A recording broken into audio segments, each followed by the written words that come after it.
Bismillahirrahmanirrahim. Assalamualaikum warahmatullahi wabarakatuh. Apa kabar semuanya? Semua teman-teman dalam keadaan sehat walafiat. Oke, pada pertemuan hari ini kita akan membahas materi analisis faktor. Di video ini saya akan lebih berfokus bagaimana cara melakukan analisis faktor, di mana analisis faktor ini sangat sering digunakan dalam pengembangan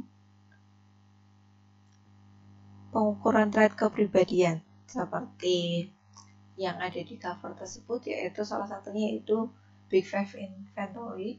Di situ ada 5 dimensi, di mana 5 dimensi itu didapat dari hasil analisis faktor.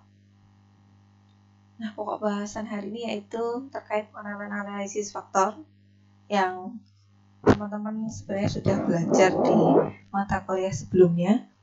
Kemudian langkah analisis dan membaca output. Yang pertama, intinya apa sih analisis faktor? Analisis faktor ini intinya adalah melakukan penyederhanaan data menjadi informasi yang lebih simpel. Nah, analoginya yaitu terkait cerita Andy Field, salah satu penulis buku statistik.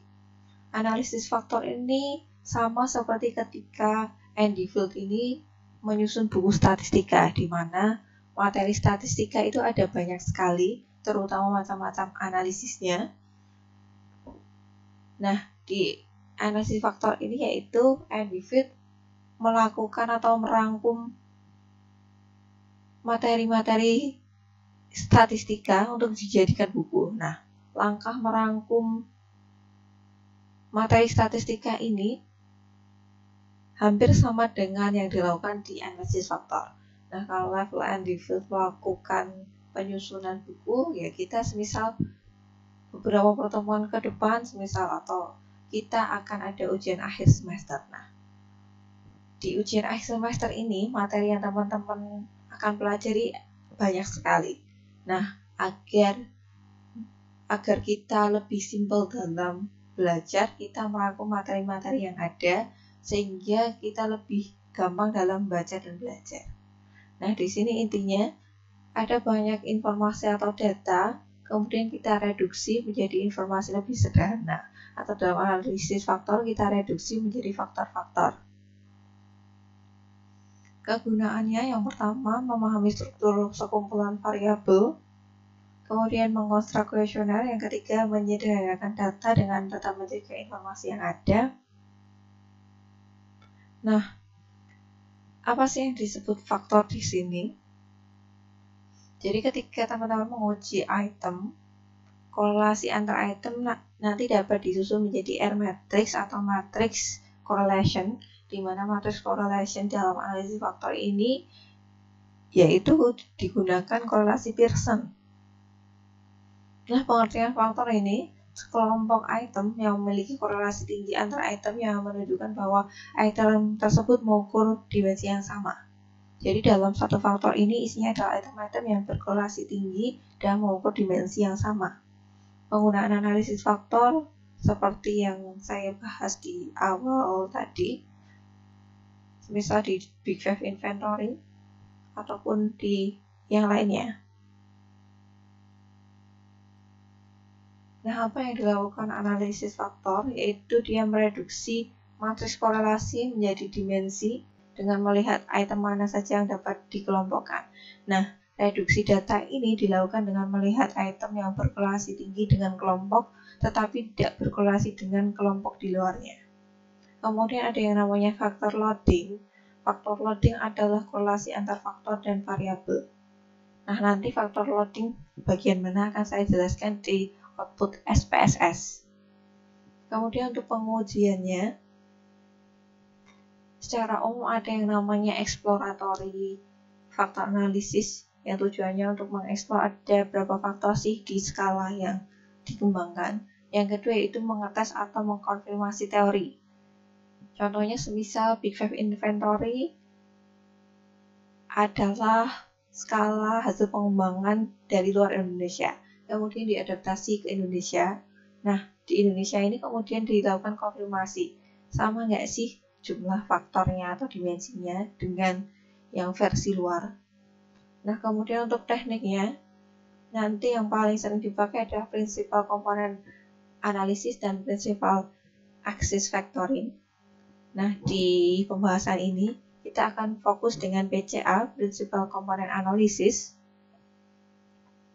Nah, di sini ukuran sampel, jadi koefisien korelasi ini sifatnya kurang stabil, terutama pada sampel berjumlah sedikit. Nah, di sini ada beberapa rekomendasi. Normally, minimal 10 kali jumlah item.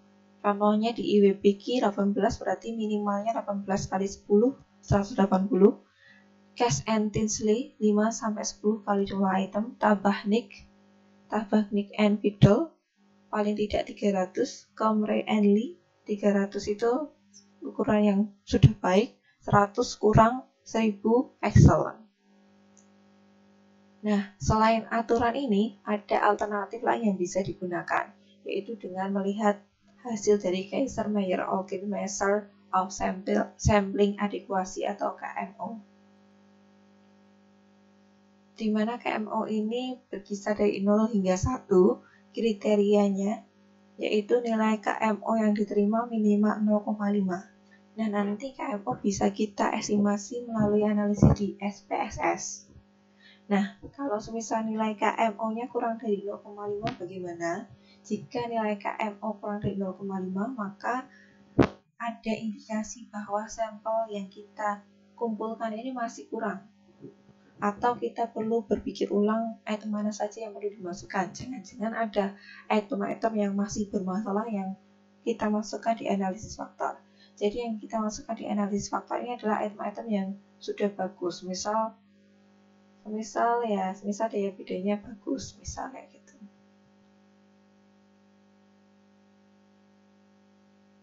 Nah, di sini interpretasi KMO lebih lanjut ada dari Hutcherson and Sofrinio 0,5 sampai 0,7 mediocre, 0,7 sampai 0,8 grade, 0,8 sampai 0,9 grade, 0,9 super. Nah, di sini kita akan masuk ke langkah analisis. Sebelum melakukan analisis faktor, kita perlu melakukan uji asumsi. Nah, uji asumsi yang penting salah satunya itu uji normalitas. Jadi kita harus tahu distribusi data kita ini sesuai dengan distribusi sesungguhnya di lapangan nggak? Atau normal nggak? Nah, uji normalitas ini sangat penting jika peneliti ingin menggeneralisasi hasil analisis berdasarkan sampel yang terkumpul. Nah, di sini saya sudah punya data IWPQ yang telah saya bagi. Nah, di sini sampelnya ada 391. Untuk melakukan uji normalitas, klik Analyze. Kemudian deskriptif, pilih explore. Kemudian yang dimasukkan adalah nilai total IWP-nya. Di sini saya sudah mentotal skor IWP yang merupakan min skor TP tambah min skor contextual performance tambah kurung buka 4 kurangi min skor counterproductive behavior. Nah, IWP sudah dimasukkan ke dependent list. Setelah itu, klik plots. Stem and leaf kita biarkan saja. Kita aktivasi normality plot speed test. Continue, oke. Nah, di sini nanti keluar hasil uji normalitasnya. Di sini data yang diproses ada 391 dengan min IWP 5,4998. Nilai minimum 0, nilai maksimum 8,95. Nah, tes normality-nya bagian ini, kita baca di bagian Kolmogorov-Smirnov. Di sini dilaporkan nilai Kolmogorov-Smirnov ditemukan 0,027 dengan signifikansi 0,200. Nah, di sini aturannya adalah dikatakan berdistribusi normal apabila signifikansinya lebih dari 0,05. Di sini signifikansinya 0,200 sehingga tidak ada perbedaan antara data penelitian kita dengan data lapangan atau distribusi data ini mengikuti distribusi normal. Oke, setelah melakukan uji asumsi, kita bisa langsung melakukan uji analisis faktor. Nah, untuk melakukan analisis faktor, klik Analyze, kemudian klik Dimension Reduction, klik Factor, kemudian masukkan item-item. Di sini ada 18 item. Masukkan item 1 hingga 18 ke dalam variables. Oke. Deskriptif yang pertama. Nah, jika teman-teman mengaktifasi univariate deskriptif, nanti akan memunculkan mean dan standard deviation. Kita biarkan saja seperti ini. Kemudian kita di correlation matrix, aktifasi koefisien untuk menampilkan koefisien korelasi Pearson antar item, signifikan level, signifikansi level korelasinya berapa, dan kemudian KMON Bartlett Test of Sparsity untuk mengetes tadi ketercukupan sampelnya berdasarkan KMO. Kemudian continue. Nah, kemudian pilih extraction. Di extraction ini ada beberapa pilihan, principal component, unweighted, least square, dan lainnya. Di sini kita pilih principal component, oke. Kemudian eigenvalue-nya nanti akan kita pilih minimal 1. Berdasarkan rekomendasinya minimal 1, kemudian fixed number of factor-nya kita biarkan saja. Nah, namun teman-teman sebenarnya bisa menetapkan fixed number factor. Misal di IWP ada, di teorinya ada 3, ya udah kita pilih 3. Nah, seperti ini bisa, tapi kita juga bisa menetapkan berdasarkan eigenvalue-nya aja. Semisal kita milih faktor yang eigenvalue-nya lebih dari 1. Ini kita biarkan saja. Kemudian continue. Oke, kemudian rotation. Nah, rotation yang kita pakai yaitu Varimax, karena yang biasa dipakai Varimax. Rotated solution. Kemudian continue.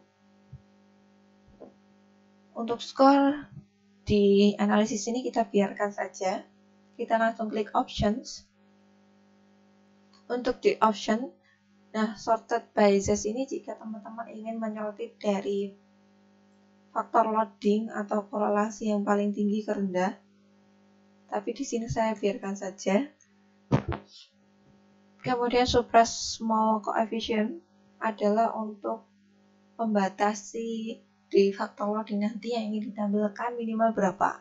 Di sini saya set 0,3. Jadi biar minimal yang keluar adalah minimal yang punya korelasi Pearson 0,3, biar datanya nanti lebih bersih dan lebih gampang dibaca.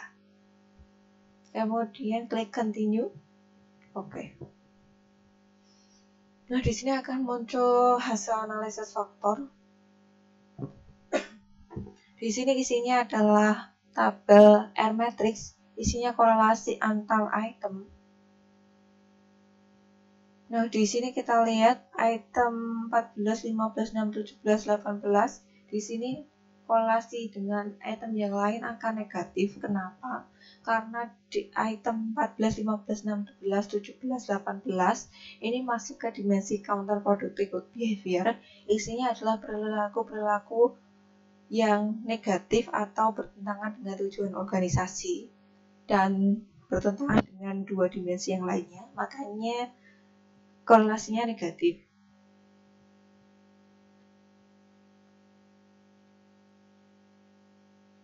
Oke. Yang pertama dibaca adalah KMON Bartlett Test. Di sini Kaiser-Meyer-Okin measure of sampling adequacy-nya 0,877. Nah, minimalnya berapa? Minimalnya adalah 0,5 dan di sini 0,877. Sehingga dapat kita simpulkan bahwa data kita ini bisa dikategorikan cukup atau cukup lah. Intinya cukup karena lebih dari 0,5. Kemudian ada Bartlett Test of Sparsity. Nah, Bartlett Test of Sparsity ini kita mendapatkan chi-square sekian dengan degree of freedom atau derajat bebas 153, dan di sini signifikan levelnya 0,00 atau artinya signifikan. Nah, artinya apa? Kalau berletas expressivity-nya signifikan. Artinya bahwa analisis faktor atau hasil analisis faktor yang kita lakukan ini dapat dipercaya.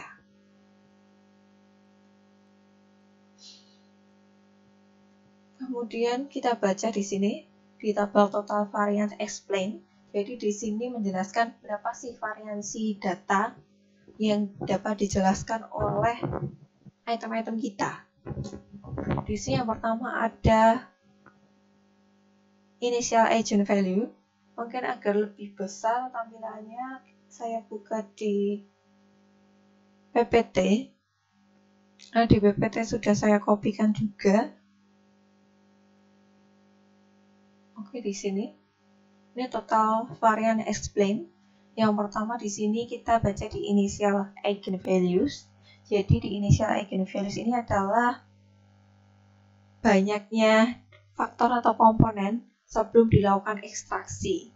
Di sini SPSS mengidentifikasi ada 18 faktor atau 18 komponen. Nah,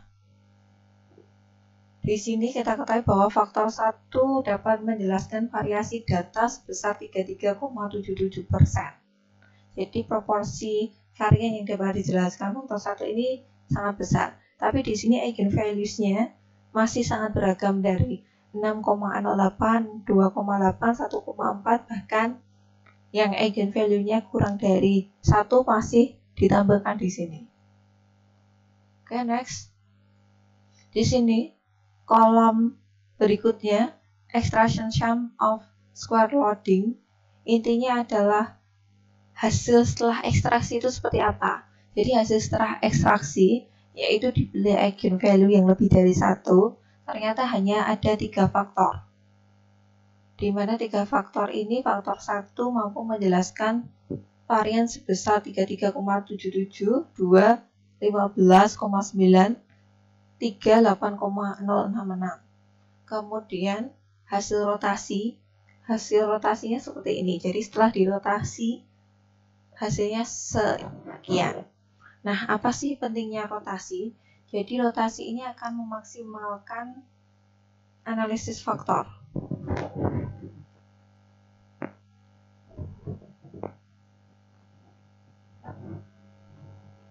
Nah, hasil rotasi seperti ini.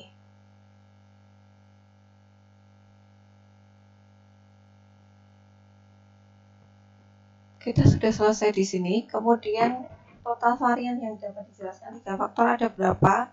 Dapat kita jumlahkan di sini. Di kumulatif persennya. Jadi 3 faktor ini mampu menjelaskan varian sebesar 57,836. Sangat besar. Kemudian komponen matriks ini belum dirotasi. Akan lebih gampang kalau kita membaca yang setelah dirotasi.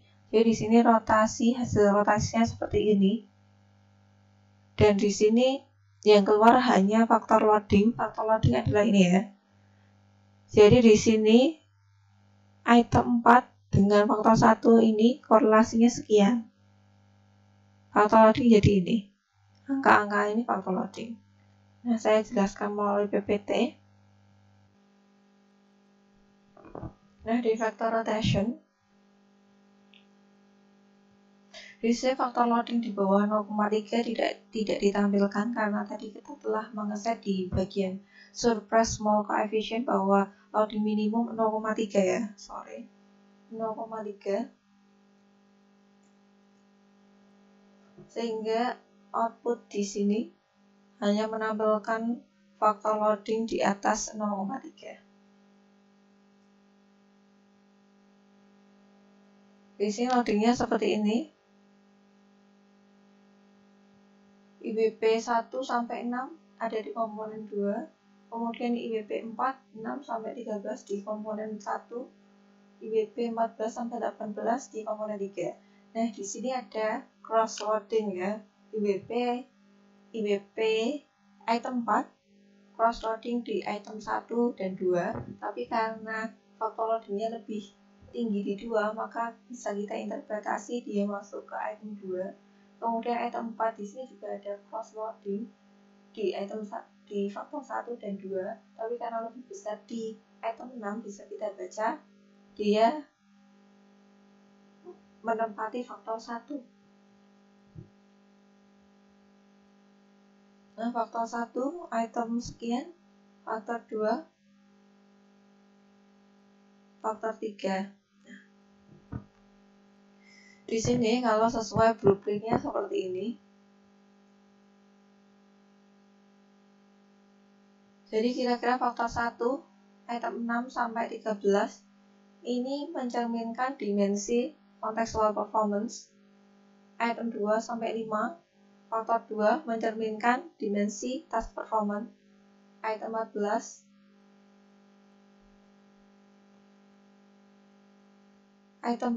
sampai 18 mencerminkan dimensi counterproductive work behavior.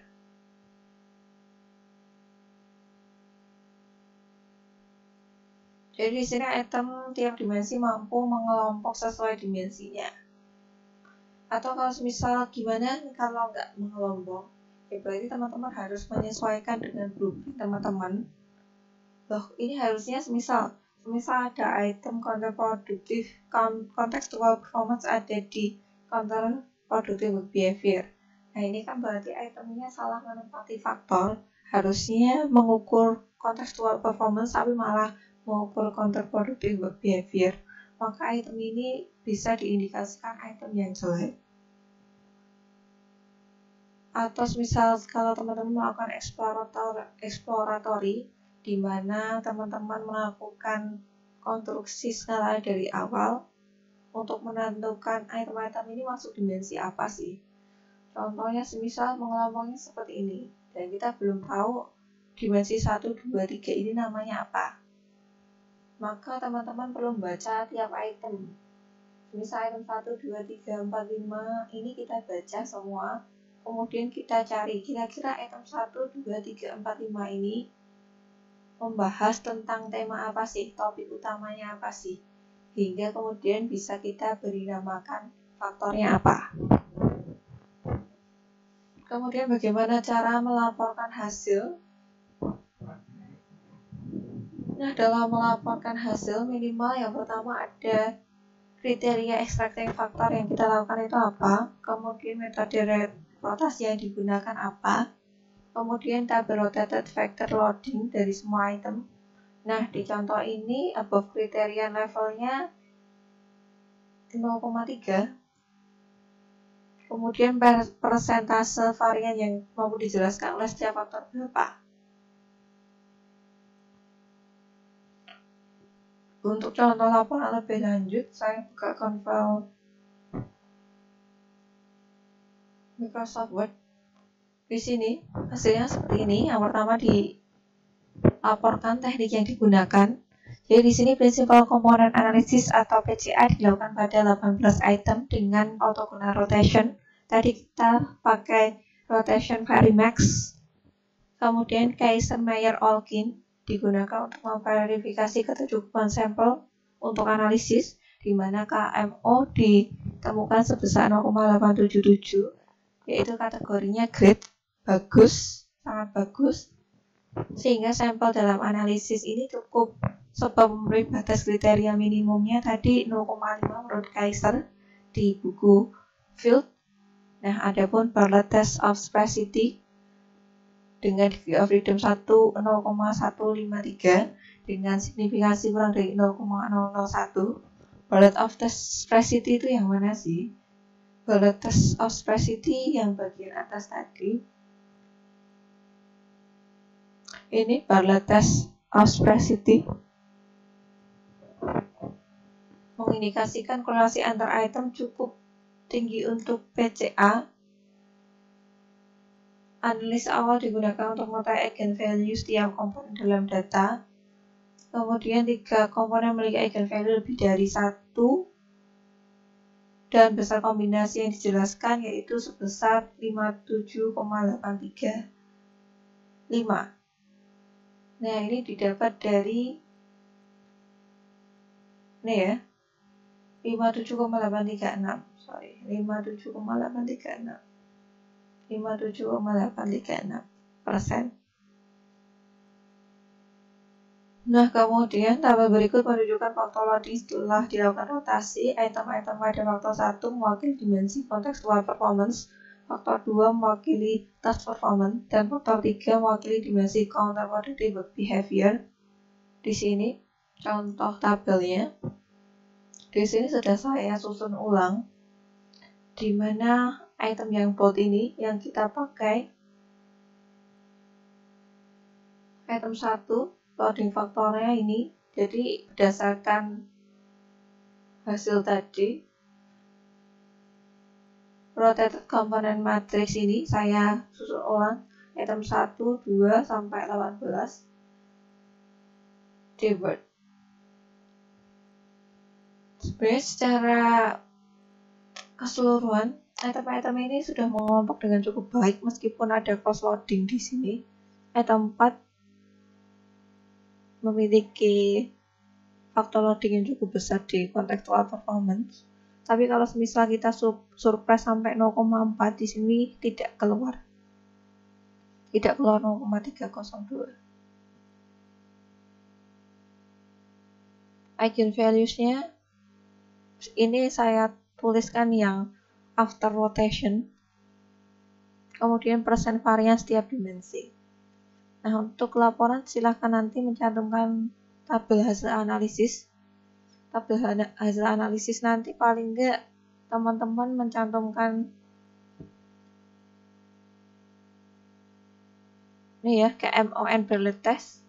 Silahkan dicantumkan total variance explain, kemudian bagian rotated component matrix. Oke,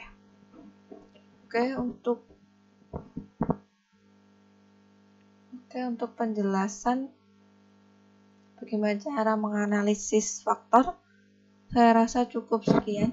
Jika ada pertanyaan lebih lanjut, silahkan posting di Google Classroom ataupun chat saya. Terima kasih atas perhatiannya. Assalamualaikum warahmatullahi wabarakatuh.